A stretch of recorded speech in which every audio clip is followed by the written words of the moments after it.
Good morning, leaders. I hope you're doing well in these very complicated, confusing times. It's been, I think, for us here, about 45 days of being under lockdown, and it's been fascinating just watching how people have been responding to it. But in how people have been responding to it, what has also been emerging for me, and that has been interesting, is watching how many of us as leaders are responding to it. So I want to talk today. This might be a very long conversation because I don't know how long it's going to be because I'm talking about complexity. And the line I want to start with, essentially, with this conversation is leadership is not a popularity contest. Because many of us as leaders, we tend to get into a conversation or into a situation of leadership where we then work a lot from outside in. And outside in, I mean wondering, wanting to please, to satisfy, to whether rightly or wrongly,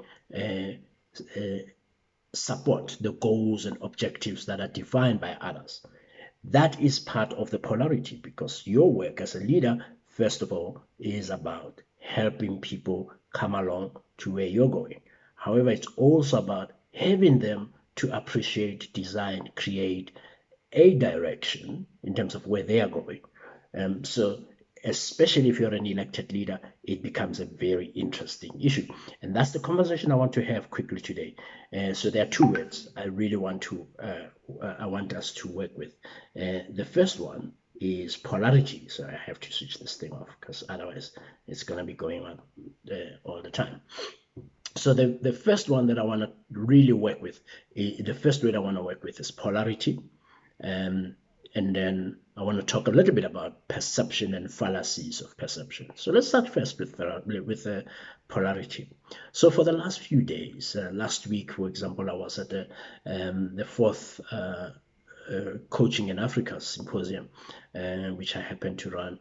And at some point, a conversation came up about Africa being the youngest continent in the world. And as a result, a statement that was made, which was not the first time that I was hearing it, because it was coming out of the other different forums where we talk about creating and designing the Africa we want to live in. And one of the big statements there is adults, elders should get out of the way of the younger people and let the young people do the work. I hear that. I understand that sentiment. I feel that sentiment. I connect to that sentiment. However, also what that sentiment triggered in me is this whole idea of polarities.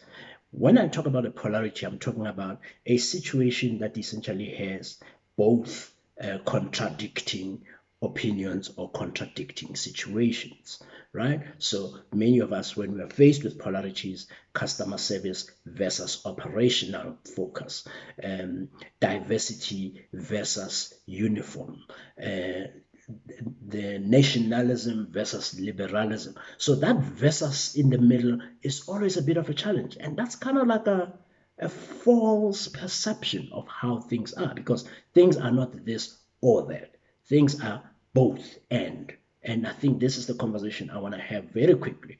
So many times we keep thinking, for example, about short term and long term,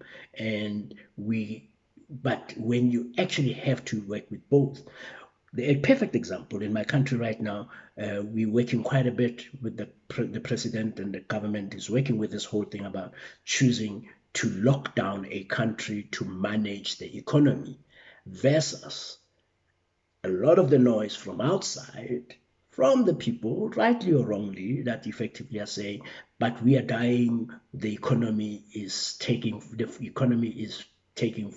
This lockdown is taking food out of our mouths. Open up the country, we'd rather die. Completing the sentence, right? Because that's essentially what people see as the choice. But that's not really how it is. Now, if you're a leader and you're in a popularity contest, this is going to be a very difficult one to wear, because you will want to be choosing one or the other, when it actually isn't one or the other, it's both.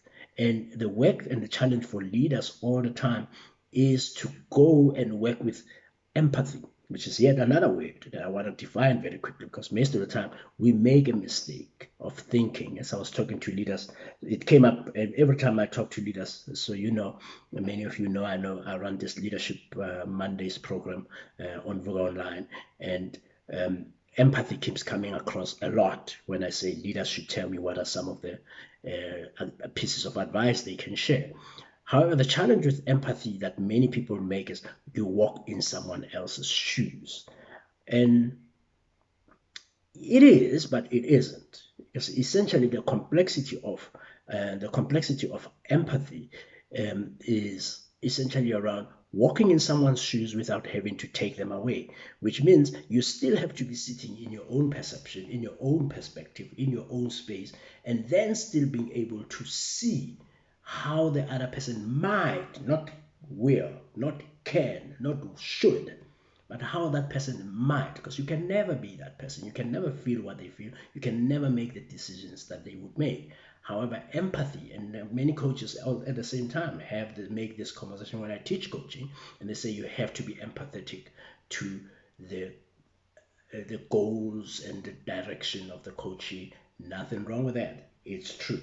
However, your work as a coach and your work as a leader is support, challenge.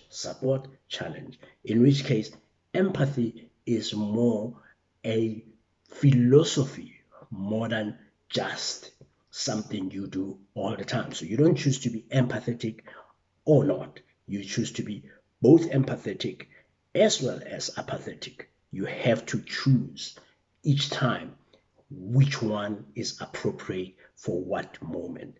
And that's the challenge for leadership every time. Now, this leads me to the second part, or the second word I wanted us to work with, which is the word of a fallacy of composition. So I came across this concept of a fallacy of composition in my first year of economics many years ago, decades ago. And one of the things, it blew my mind, because all the time, what I always thought and believed was that something that I see in my experience is the truth universally. So what the fallacy of composition means is that something it doesn't mean that something that happens in the parts is also true for the whole. If you're working with one part of the economy, you can assume that something that's happening on that part of the economy is an indication of the rest of the economy. That's not true.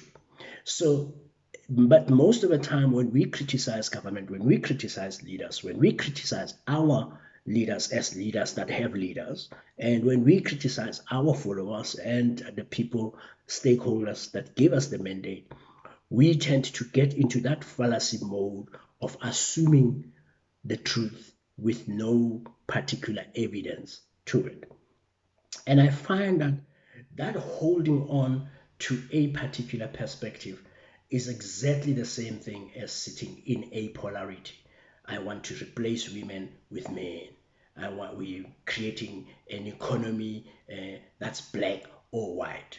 Nothing like that happens. Nothing like that exists in the real world. And if you're a leader and you're feeling that you need to choose one or the other, you've already set yourself up. So it is important from this conversation for you to be careful. So what can you do? What is all of this then about? One, as a leader, empathy and apathy are important at the same time. So you need to decide every time, at every moment, with every situation, when to listen and when to follow your direction, and follow your gut and follow your instinct. Because that's why you are there. If you tend to listen too much, you will lose the position. If you tend to not listen, you will lose the position. So it's that. Two, steadfastness versus flexibility. You need to be steadfast, yes. However, things change. In January 2020, for example, things were very different to when things happened 3 months later in that year, right? And so as a leader, you need to be steadfast and flexible enough to be able to shift when you need to shift without shifting too much to be seen as somebody who doesn't have a backbone, versus being too strong or too rigid as a leader who doesn't shift and change. Here, I always work with the metaphor of the willow and the oak. If you're an oak, the oak is big, it's huge, it's beautiful, stands very steadfast. However, when the wind comes, really powerful storm, what happens? Versus when the willow is standing by the river in the same situation. Lastly, the idea of fear and faith. Many leaders feel we have to choose one or the other. No, you don't. You need both. A little bit of fear is really good in driving you and making you get to what you need to do. But a lot of it, not so much, right? However, because you need a little bit more faith and belief, and it's actually amazing. I have another video, you can check it out on the set. So I won't actually talk too much about it, where I say the opposite of fear is not courage. The opposite of fear is faith.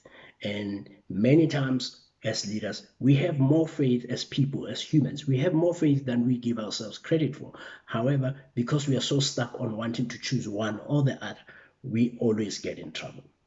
So in summary then, what am I actually saying on this video that you can take away if you just fast forwarded to this section?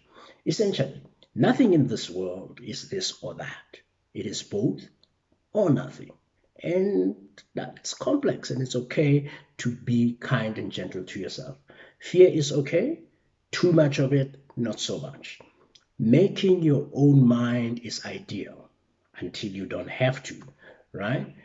Because at the end of the day, sometimes when you make up your mind, you might find that there's just too many other things that are happening. So one of the interesting challenges of the universe is you make a decision, but it's not really up to you. It's up to you just to make the decision you've made, and that's it. So you wait and let the universe work itself out. Then in economics, there's something they call lag variables. There are other lag variables that take place that are not really up to you. And finally, essentially the challenge for all of us as leaders is to develop a healthy sense of curiosity. What's going on here? I know this or I know that, but what else is there? That's a critical way path for a coach, for a leader to have. And be with your coach, send it to your coach, sit with your coach. For example, not really just promoting coaching, just saying, do a space of reflection that says, what am I not seeing? Because it's very possible that what you're not seeing is something that's right in front of you, but you're not really paying attention. At the end of the day, though, you're an individual and you are accountable for the decisions you make, which means the decisions you make should be the decisions that you will have to be able to live with. And that's probably one of the things that make it very difficult for people is when I make those decisions, I need to be able to live with them. So how do you make sure that you live with them? They might as well be connected to something much larger than just your needs. Yeah. So let's think, say purpose, let's think legacy, let's think true north, let's think direction. So where are you going? Where do you want to be? What do you want to be remembered for? Let those decisions be the ones. Let those things, those elements be the ones that help you make the decisions that you can live for. Because you know what? Life is, as you've heard, is very complex. And it's much more complex as a leader. And many times, all of us, we want to be in this position of leadership. And it's very easy to point fingers when you're not in it. However, trust me, having worked with some of the top leaders in the world and having to make some of the very difficult decisions myself, I know that leadership is not easy. However, also as a coach, my work is continuously to support and challenge. And it's very difficult to have to choose all the time. But that's the work. The work is to make a decision every time as a leader, whether to do what or do the other, not one or the other all the time. And that's it. We're just about to go to 15 minutes of this thing. I told you should get a cup of coffee. And let me know what you think. Let me know what are some of the challenges you've experienced from a leadership perspective, and how have you dealt with them? And also tell me what are some of the other topics I can talk about. But personally, this is not a training video. It's a reflection video. It's not the truth. It's a truth. What is your truth? Let's talk.